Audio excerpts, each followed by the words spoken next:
Welcome to Edenfold, where we delve into darkness every Tuesday and Friday night. If you enjoy an evening, or even daytime chill, then please like and subscribe for more unsettling tales like this. Now, lower the lights, get comfortable, and let the fold of darkness pull you in.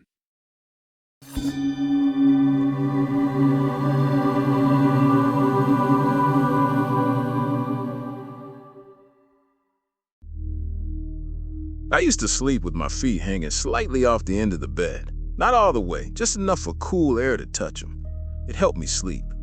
There's something comforting about the edge of things, the feeling that you're almost falling, but not quite. The first time it happened, I thought it was a dream. I felt something brush the bottom of my foot, lightly, like fingertips. I twitched and pulled my leg up under the blanket without opening my eyes. You know how you do that sometimes, adjust without fully waking. I told myself it was the blanket shifting, or muscle spasm, or one of those half-dream sensations where your brain misfires. The second night, it happened again. This time I was awake, not fully alert but aware, that quiet middle space where your room feels different, bigger, wrong. My feet were over the edge again, and something touched them, slowly from heel to toe. Not a light brush, this was a deliberate glide. I froze. There's a specific kind of fear that doesn't make you gasp, it makes you go perfectly still. I didn't move my feet, and I sure as hell didn't open my eyes, because if I didn't see it, it might not exist. The mattress dipped slightly near the foot of the bed, not enough to shift me, just enough that I felt the pressure change. Then, a gentle squeeze around my ankle, 5 points of pressure, like a hand. I yanked both legs up so violently I hit my knee on the wall. I sat up and looked around in the dark. I could see the room was empty though. My bedroom door was closed. The wardrobe door was closed. Nothing under the bed. I checked. Of course I checked. Nothing but dust and an old storage box. I told myself it was a hypnagogic hallucination, stress, overactive imagination. After that, I started tucking the blanket tightly under my feet. Every night. No more dangling, no more edge. For 3 nights, nothing happened. I almost laughed at myself. Then, on the 4th night, I felt something press against the bottom of my foot, through the mattress, from underneath. The first time it touched me through the mattress, I couldn't breathe. It wasn't a brush, it wasn't light, it was firm, a palm pressing upward against the exact center of my foot, slowly increasing pressure, as if testing how much weight the mattress could bear. I jerked my leg away and scrambled toward the headboard. The pressure vanished immediately. I turned on the bedside lamp, but my room just looked normal, perfectly normal. But my mattress, there was a shallow indentation near the foot, not on top, beneath, like something had been pushing upward and then withdrawn. I didn't sleep that night. The next day, I bought a bed frame with no open underside, solid base, no clearance, no space beneath for anything. I felt ridiculous doing it, but I needed the barrier. That night, I slept with the lights off again. Around 3 a.m., I woke up for no reason, no sound, no dream, just the sudden certainty that I wasn't alone. My feet were safely under the blanket, flat on the mattress. I waited. Nothing happened. Minutes passed and I started to relax. Then I felt it. Not at the edge, not underneath, between my feet. Something thin sliding into the narrow space where my ankles touched. Cold, dry, like the back of a hand. It moved upward slowly, between my calves, pressing gently, insistently, as if feeling its way higher. I couldn't move. Not from paralysis, from terror. It wasn't guessing anymore. It knew exactly where I was.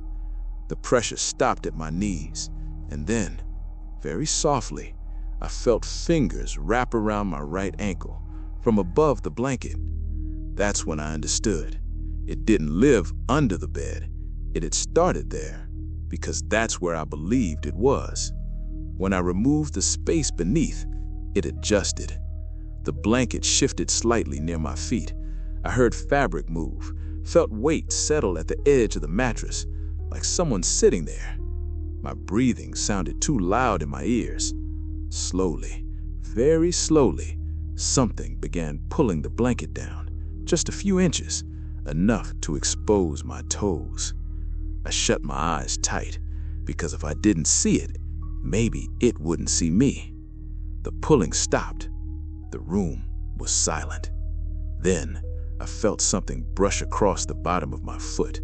Familiar, gentle, almost affectionate, and a whisper. Not in the room, inside my head. Calm, patient. You keep moving them. A pause, as if amused.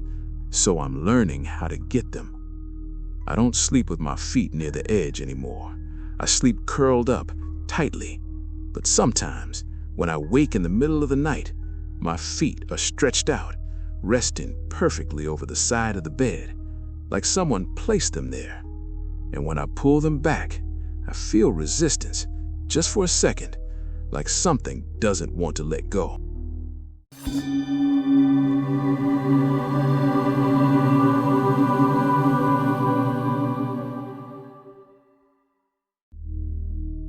I go camping alone once a year. Same mountains, same trailhead, same lake 3 miles in, surrounded by pine and shale and nothing else. No signal, no marked campsites, just a clearing near the water where the trees thin enough to see the sky. I've always liked the silence up there. It feels honest. That year, I arrived just before sunset. The air was thin and cold, even in late summer. The kind of cold that settles quickly once the light fades. I pitched my tent near the tree line, built a small fire, ate quietly, listened to the wind move through the branches. There's a sound trees make at night that people don't talk about. It isn't rustling. It's shifting, like something adjusting its weight. By 10 p.m., the mountain was black. Not city dark, not suburban dark. Total. My fire had burned down to embers. The lake was a sheet of ink. That's when I heard it. A deer call. Sharp, brief, close. I didn't think much of it at first. Deer wandered through that area sometimes. You hear them stepping over brush, sniffing around campsites. But this one didn't move. It called again. Same pitch, same length, same distance, exactly the same. Animals don't do that. The third call came from behind me, not across the lake, not in the trees, behind me, just beyond the reach of the dying firelight. I stood slowly. The air felt wrong, thick, like the mountain was holding its breath. I grabbed my flashlight and turned. The beam cut through the dark and caught something between the trees. A deer, standing still, too still. Its body was angled toward me, but its head was facing forward. Not at me, not at the lake, just straight ahead, as if it hadn't decided which direction it belonged to. Its eyes reflected white in the beam. It didn't blink. "Hey," I said, quietly, just to break the silence. The deer opened its mouth and made the exact same call again, perfectly identical, same pitch, same length, like a recording replayed. A chill crawled up my spine. "Go on," I said. It didn't move. It didn't shift weight, didn't flick its ears, didn't breathe. The wind moved through the trees. The lake rippled. The deer remained frozen. Then, slowly, too slowly, its head turned toward me. Not with a natural motion. There was no smooth arc. It turned in small, incremental movements. Stop, start, stop, start. Like something adjusting a hinge. When it finally faced me fully, its mouth was slightly open, too wide.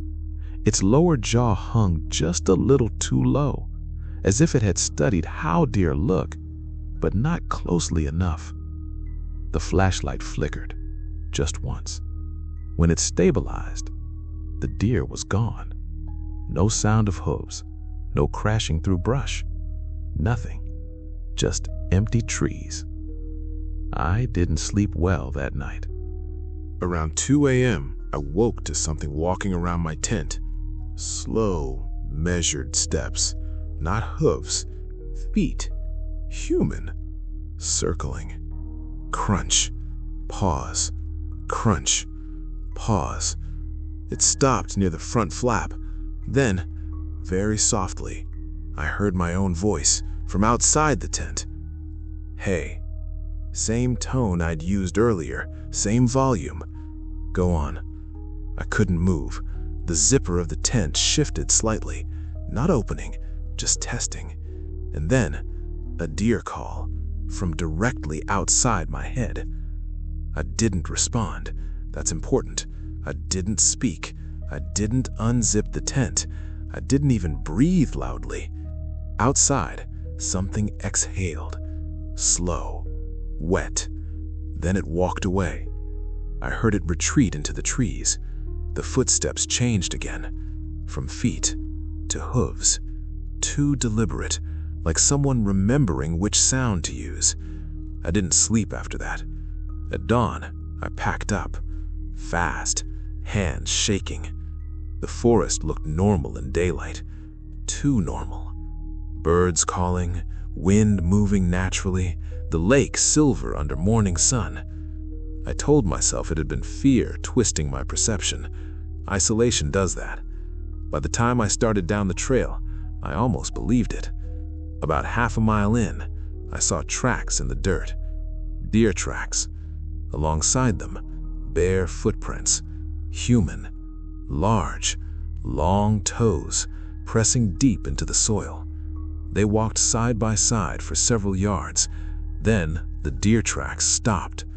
The footprints continued. I stood there too long. That was my mistake. From somewhere behind me, I heard my voice again. Closer this time. Clear. Hey. I turned. I shouldn't have. About 30 yards up the trail, between two pines, something stood. It was tall, long-limbed. Its skin stretched too tight over its frame. Its head tilted slightly, like it was studying me. Its face wasn't right. The features were arranged correctly. Eyes, nose, mouth, but they sat on its skull like borrowed pieces. The mouth curved slightly upward, not in a smile, in an attempt at one. It opened its mouth, and in my exact voice said, "You forgot something." My stomach dropped, and I knew it now. Looking at it, hearing it, the word crossed my mind. Skinwalker. It took one slow step forward. The movement was wrong, like joints bending in directions that worked but shouldn't. "You forgot something," it repeated. This time, the voice was closer to correct. Less hollow, more me. I stepped backward. It stepped forward, matching, perfectly pacing me. I realized something then. It wasn't trying to attack. It wasn't chasing. It was observing, adjusting, practicing. It wanted me to come closer, to correct its mistakes, to show it what it was getting wrong. The wind shifted. For a split second, I smelled something rotten. Not decay, old hide, left too long in damp shade. Its eyes never blinked. I forced myself to do the only thing I could think of. I laughed. A short, sharp, human laugh. "You're not very good at it," I said. Its smile twitched, the corners of its mouth pulling slightly higher, too high. Then it mimicked the laugh. Not the sound, the rhythm. Wrong notes, wrong breath, a broken echo. That was enough. I turned and walked. Not running, not sprinting, just walking steadily down the trail. Every instinct screamed at me to run, but I knew, if I ran, it would learn that too. I heard it following for a while, matching my pace, matching my breathing, then gradually falling behind, testing different cadences, different footfalls. By the time I reached my car, the forest was silent again. I haven't gone back to that mountain, but sometimes when I'm alone, I'll clear my throat just to test it, to know if it still follows. And from somewhere distant, I'll hear it try. Copy me. Almost right. Almost me. Still practicing. If you're ever out camping and you see or hear a deer in the wilderness, ignore it. Go home, and absolutely do not speak to it.